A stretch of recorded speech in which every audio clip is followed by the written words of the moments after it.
Birleşken Devletler Teşkilatı Kişilik Hukuk İşxanasının Xitayning Sharqi Turkistonda qilayotgan jinoiy qilmishlar haqida e'lon qilgan dokladida Xitayning qilmishlarining insoniyatga qarshi jinoyat shakllantirayotganligi o'tirg'i qo'yildi. Bu munosabat bilan Xalqaro Sharqi Turkiston Tashkilotlar birligi va Dunyo Uyg'ur qurultiyi o'z ichiga olgan dunyodagi 60 dan ortiq Uyg'ur tashkiloti birlikda bayonot e'lon qilib, Birleşken Devletler Teşkilatı'nı tekshirish komiteti qurib, Sharqi Turkistondagi kishilik huquq vaziyati ahvolini mustaqil tekshirishga chaqirdi. Bayonot yana Birleşken Devletler Teşkilatı irqiy qirg'inchilikning oldini olish ishxonasi darhol irqiy qirg'inchilik va insoniyatga ziyonkashlik qilishni o'z ichiga olgan qilmishlarning zo'ravonlik xavfini bog'lab chiqishga chaqirdi.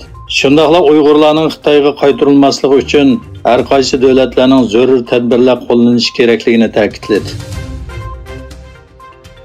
Bo'libmi Amerika Avam Palatasining bayonotchisi Nancy Pelosining Tayvanga qilgan ziyaratidan keyin Tayvan bilan Xitoy o'rtasidagi ziddiyat zo'r darajada kuchaydi. Bu jiddiylik va urush tahdidi ichida Tayvandagi eng boy savdogarlarning biri mikro o'zak ishlab chiqaruvchi Robert Tao kishini hayron qoldiradigan bir planni o'tirg'a qo'ydi. Tao Tayvanni Xitoyning tajovuzidan qo'g'dab qilish uchun Mudofaa ministrligiga 32 million dollar yordam qilib, 3 million 300 ming fuqarolar jangchisi va marganlarni tarbiyalash planini e'lon qildi.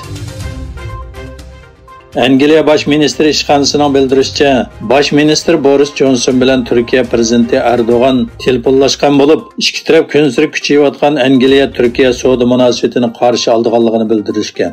Bayonotda rahbarlarning kun sari kuchayayotgan iqtisodiy harakatlantirish kuchini asos qilib, ikki davlat o'rtasida bo'lgan erkin savdo kelishimini kuchaytirishni umid qiladiganligi ko'rsatildi. Bayonotda Bosh ministr Johnson Rossiyaning Ukrainadagi ochlikni qamal qilishni oxirlashtirishda Turkiyaning kam uchraydigan dunyo va rahbarlik roli sababli Erdo'g'anni tabrikladi deyildi. Kremlin sarayidan e'lon qilingan bayonotda aytilishicha, Rossiya prezidenti Putin va Ozarbayjon prezidenti Aliyev telefonda Janubiy Kavkazning navbatdagi vaziyatini muzokara qilgan. Aliyev 31 avgust Bruselda Armeniya bosh ministri Nikol Pashinyan va Yevropa Ittifoqi kengashining raisi Charles Michel bilan o'tkazgan uchrashish to'g'risida ma'lumot bergan. Yaqinda Xitoy Tayvan jiddiyligi kuchaygandan keyin Amerikaning Tayvanga qurol setishi to'g'risida yangi qadamlar besildi. 5 burchakli bino e'lon qilgan eng yangi qurol-yarog' kelishimiga qaraganda Amerika Tayvanga 1 milliard 100 million dollarlik boshqarilgan bomba sotadi ekan. Bular Tayvan uchun intayin muhim bo'lgan Haripun paraxtiga qarshi boshqarilgan bomba va qisqa musofirlik havodan havoga qarshi boshqarilgan bomba qatorliqlarni o'z ichiga oladi ekan.